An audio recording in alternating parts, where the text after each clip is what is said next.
त्रिशिवरमानस हंस चराचर जनन स्थिति लय कारणभो साम्ब सदा शिव शम्भो शङ्कर शरणं मे तव चरणयुगम् अन्तःकरणविशुद्धिं भक्तिं च त्वयि सतिं प्रदेहि विभो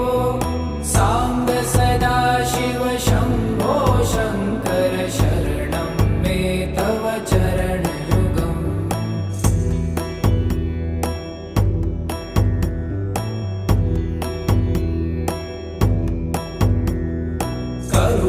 करुणावरुणालय